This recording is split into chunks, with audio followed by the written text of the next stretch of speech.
and welcome to the Mary Sue game, where we turn your maladaptive daydreaming into a competition. Today's battle is over Inuyasha. So today with me I have Harley and Katie. And so let's go ahead. Y'all have been working on your fan fictions for a while. So now we need to choose the random trope that you will now have to add into your fan fiction. Okay, Amanda? Okay. Those aren't even tropes. Those are just gigantic pieces of paper. I'm okay with that. Okay, let's see what we've got here.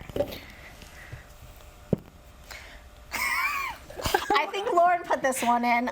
It's lesbians. Oh my god! Perfect. That doesn't change anything, so it's good. So you have to have lesbians in your fan fiction. So you have 5 minutes to go ahead and add that. While you do that, we'll go ahead and talk about Inuyasha and a bit about what our judges need to expect.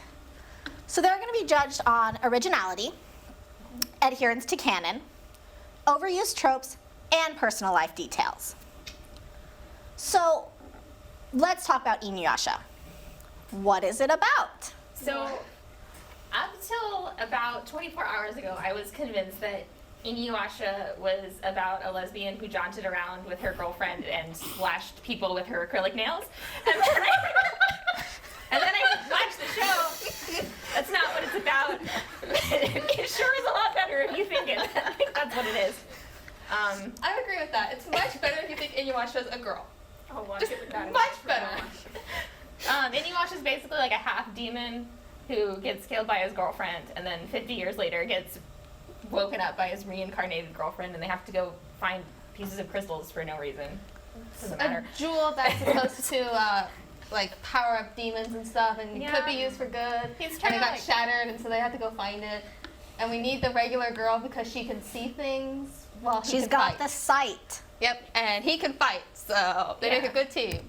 and He's it's apparently it takes place in feudal Japan, but if feudal Japan had demons and she can time travel, To be Kageyama. Kagome. To be fair, if you go back and look at like ancient texts and stuff, the belief of demons existing is a real belief. And so they kind of take that aspect of it, of if their beliefs were actually real, if these demons really did exist in feudal Japan. So you could argue that it's... But they don't in modern day, just in... No, they don't. Yeah, the girl is she's like a schoolgirl. She's like in middle school in modern day, and she falls down a well. And Into then into high feudal school. Japan. No, she's in middle school. She's so tall. She's in middle school. It's the early 2000s. She is a tall, leggy middle schooler. Yes, she is.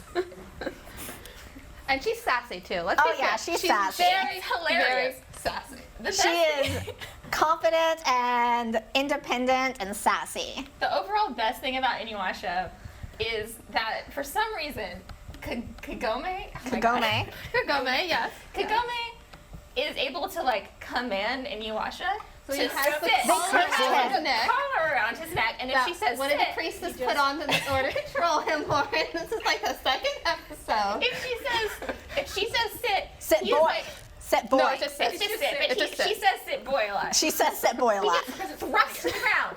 And he gets like pushed head first too. It's like bam. He gets pushed to the ground. It's Off of trees, off of tall buildings. There's no she point punishes to him once it. because she was bathing and he sneaks up on her. So she's like, "How dare you, you pervert!" Sit. Yeah, she just uses that whenever she wants. And why wouldn't you? Yeah. Yeah, I thought she was I mean, gonna he do is it hot like dogs, I thought so. she was gonna do it like once every like couple. She does it like 10 times the first time she figures out to do it. Let's talk about some of the other characters. You've got Sesshomaru, his brother. Oh yes, he had an evil brother, The half brother. evil half brother who's full demon. He's full demon.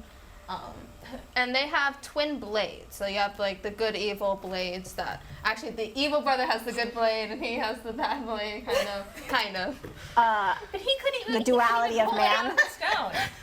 That's why they make a good partnership, Lauren. Yeah, I don't get it. I don't get the sword thing. But whatever. I don't think it matters. it's a very magical sword. Really, point of Inuyasha was to be the monsters of the week. Yeah, there's Monster not of the week. really like an overarching I mean, plot. there There's is like to a get goal, the jewels, yeah. but every episode is pretty much its own unique story. It contained, sometimes it was a two-parter, and it was very much you could turn in and then miss a month, and then turn back in and you've missed nothing. Yeah. How many shards did that thing break up into? 167 apparently, because that's how many episodes there are. Well, that would mean that there are some episodes where joking. they. Okay. I was joking, Robin. You're just being mean to me. I've been gone for a month. I need to be mean to you again. Yeah. Why did you come back? Okay. Well, lucky you, guys. That's been your 5 minutes. Are you ready? Who is going first? Me. Okay. Apparently. Let's go ahead and get you on up here.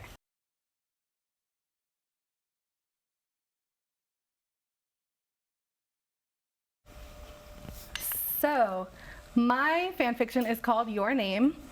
It starts with Kat, a blue-haired barista who has terrible anxiety attacks while on her floor due to absurd customer interactions. She escapes to a bathroom and looking at herself in the mirror sees another version, however, slightly different than herself looking back at her. She is pulled through the mirror and transported back in time to feudal Japan, where she realizes she's in the temple of a worshipped dog god who had been sealed away for over a century. Hearing the call of the woman who pulled her through, she releases the trapped white-haired boy and is determined to help him restore his and the villager's memory. He's reluctant to go anywhere with the girl, but feels a deep pull to her and an irresistible desire to protect her. I, however, know this story. I, who is this person, and have always wanted Inuyasha and Kagome to live a happy life, am perplexed. Something in this timeline has been altered, and I need to fix it to save the world. We head to the nearby village priestess, a descendant of Kaede and her assistant, who seems to be very physically attached to her. And she advises us to journey to find clues through stories from local villagers and seek warriors of the past. They venture to the village of demon slayers, who don't seem to be making a living slaying demons anymore, but they are able to witness a festival and watch a play about the previous life of the dog god. We enjoy some noodles and nearly kiss as we grab a noodle that we share each other, but I'm able to embarrassingly stop the interaction. The village elder finds us and claims to be the youngest grandson of Miroku and Sango, the village patriarch and matriarch. He explains that he doesn't remember much in his old age. However, he remembers stories of a Hanyu named Inuyasha, who proclaimed his family, but suddenly with his disappearance, even memory of him seemed to fade over time. The newly named dog god Inuyasha and I continue our journey to the fabled Foxland, where they come face to face with an adult Shippo. The fox demon has no memory of their ventures, however states his smell is familiar and allows them to stay for the evening. During dinner, the three converse and find a few stowaways from the Demon Slayer village, twins, the great-grandchildren of the chieftain, who asked to join their party to pay thanks to the dog god, who helped them create their village and protected their family. Shippo explains to them that he had lived for many years, and because of his demonic bloodline, no longer ages, however his memory fails him. He advises the group to find Miyoga, the loyal companion of the dog god, for they have ties to the great predecessor to the person in question, and would have better answers than anyone else. In our new adventure, joined with the great-grandchildren, Sango and Kohaku, we are interrupted by a woman with short hair and piercing red eyes, who tries to kill me. But at the last moment, Inuyasha comes to save me. We exchange a heated glance, and I thank him, reminding myself that I belong to a different world, and I want to help him get back to the one he loves. I'm a shipper at heart. This is what I have to do. The attacker identifies herself as Yura and explains to the group that my red string of fate would soon be dissolved. Inuyasha suffers from a panic attack. Feeling that he is no help to the group, he expresses his self-hatred for losing his memories and fear for losing me. I calm him, knowing all too well what that panic does. He grips tightly to my face, wanting to pull me in closer, and I hesitate, explaining to him that there's someone waiting for him, and we have to save her, that I know he loves her dearly. He protests, mentioning stories of the dog god and his mate. And what if it was fate that I were to find him and be that person? And he gives me a bracelet made of black beads. I stop his speech and assure him that that I would always be in his heart as a dear friend, much to my own dismay. We continue onward, following the path Yura had left. An epic battle ensues in the dark miasma-surrounded castle. Inuyasha is taken captive, and Kohaku Sango and I do our best to go through the castle. Sango mentions to me that I remind her of the fabled priestess, mate and wife to the dog god, and gives me her bow, saying I could make better use of it than her. Knowing who she's referring to, but thankful anyway, I take the bow and use it against the lesser demons Yura has spawned. I become overwhelmed, and the twins pressure me to continue without them into the central chambers to rescue Inuyasha and defeat Yura with my newly discovered powers. Into the chamber I go, and is it 30 seconds or I keep going? Yeah, keep going. Okay, into the chamber I go, ripping loose the thread, and I see Inuyasha there. His body begins to fade at his hands and his feet. While doing so, he reaches into ether and pulls out the Tetsaiga. We knock her into the furthest chamber and see a large mass wrapped in red thread leading in all directions. And gripping the bow, I shoot, and we manage to kill her before she villain monologues. I wake up in a hospital bed, and I am greeted with a tall man with white dyed hair and piercing yellow eyes. And he looks at me and he says, "Glad to see you're awake." I look at him bewildered, and recognizing his face from before I could ask, "I'll be taking care of you from now on. My name is..." The end.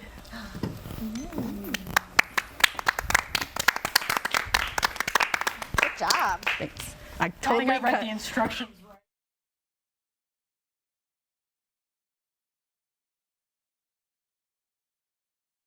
So Beyond the Stars, an Inuyasha fanfiction.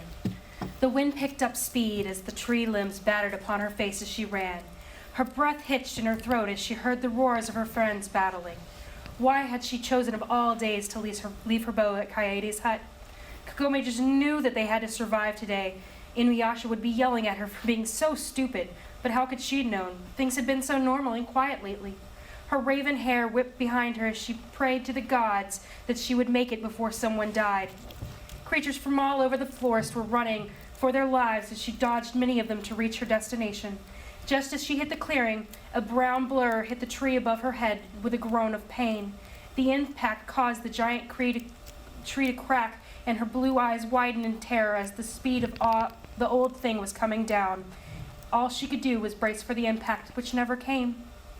Move your butt, wench, or I'll let that mangy wolf crush you. Judging by the tone of the source of her affection, he was relieved and worried all at the same time. The wolf in question was barely able to hold himself up to keep the tree from falling all the way.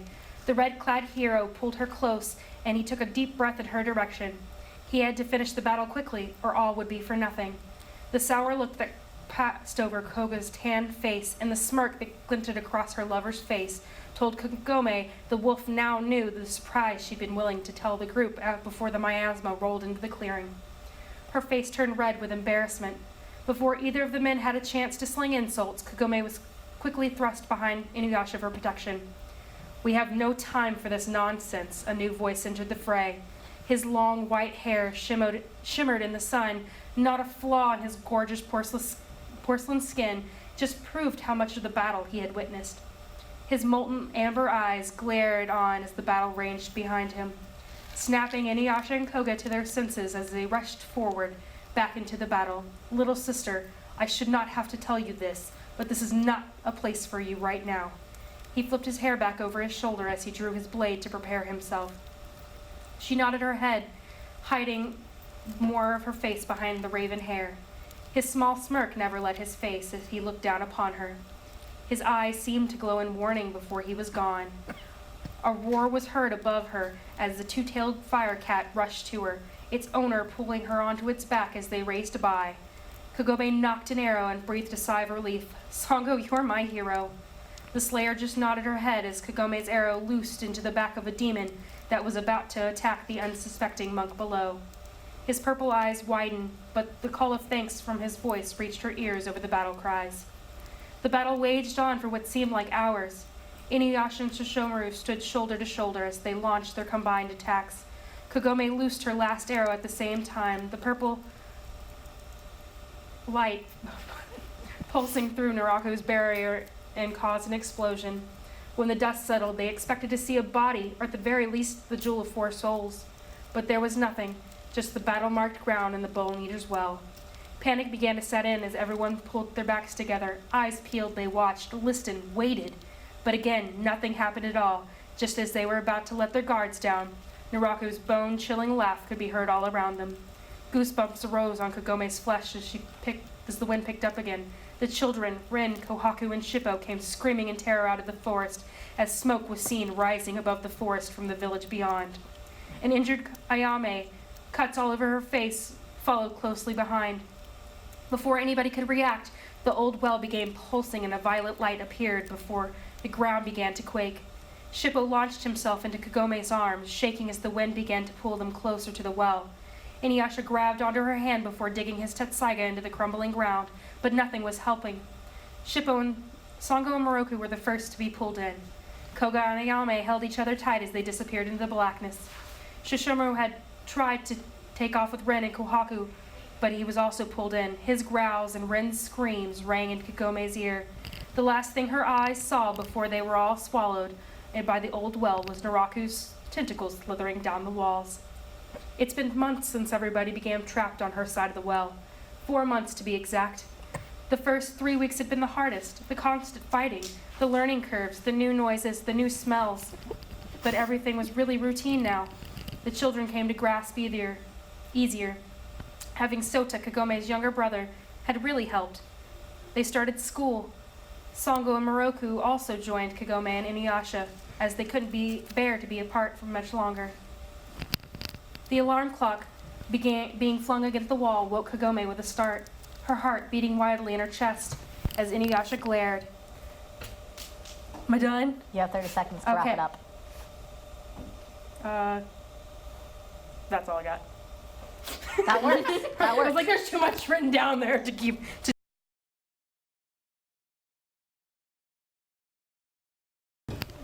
Thank you so much for your fan fictions.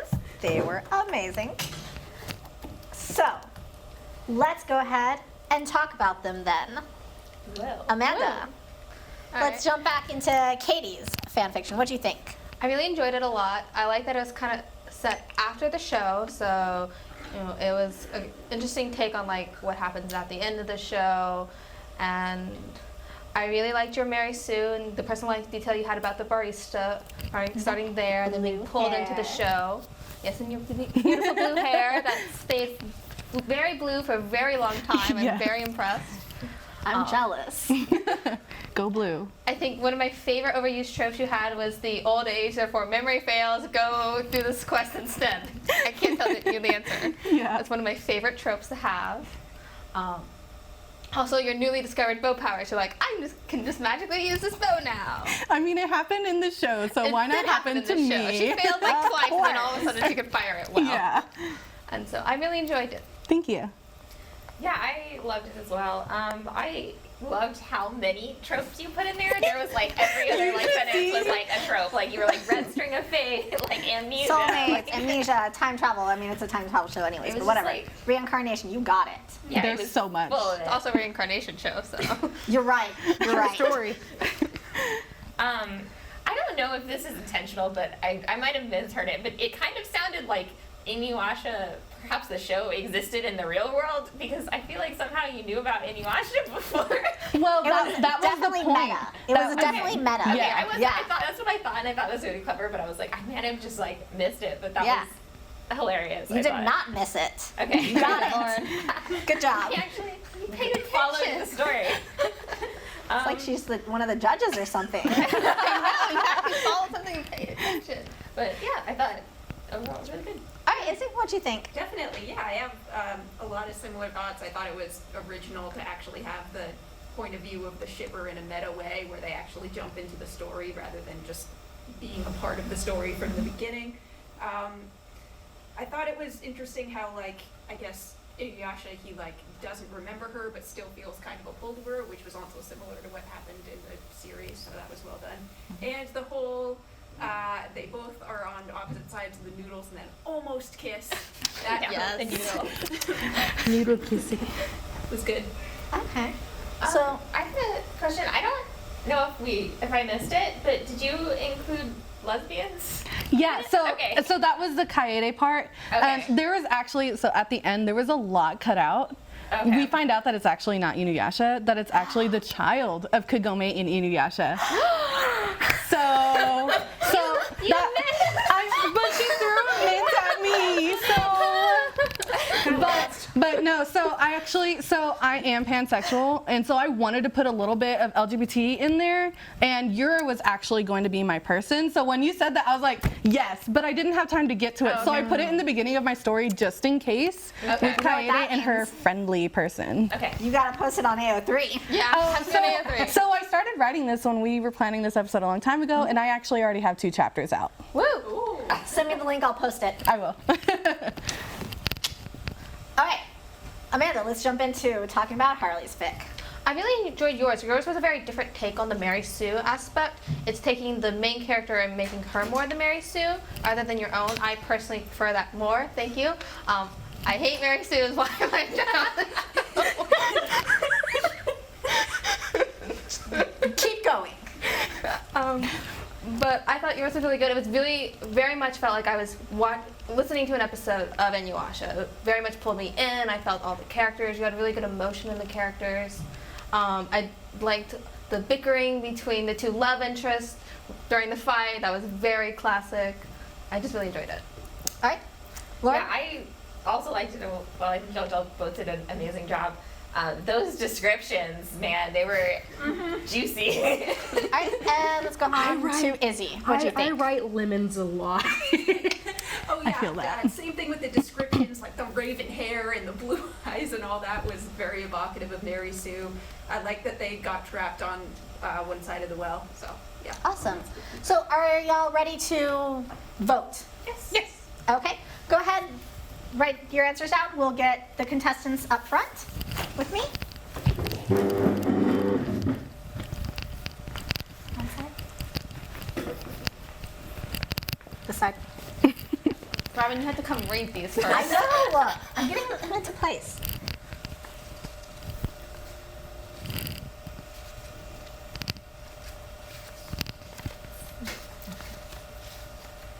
Okay.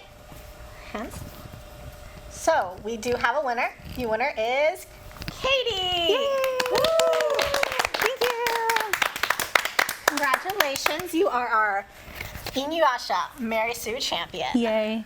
Life goals, guys. I Life goals. succeeded. I Yes. succeeded. That was so hard to judge. They were That was both really, like- really Y'all good did a really You're great both job. invited back anytime. Yes. Come back anytime. Now I We've get to got- go home and finish actually writing this because there's like Yes. 5 more chapters already on that laptop. When you're Yeah. done, post it on AO3. Send me the link. We'll Well, post so it. I use Wattpad. Oh, even better. Send it my way. Okay. Will But do. thank Media you. minor. Okay. I can actually post lemons there. Yeah. So thank you so much for joining us on this Mary Sue battle. So next we have Combat Creations. They are, of course, as you've heard before, they've been working on their helmets, or helms, technically. Helms, that's the fancy word. And they are adding horns onto Jeffrey's troll helm. And then afterwards, we've got the Red Web. And they are going to be talking about the difference between marketing for girls and boys. All right, thank you.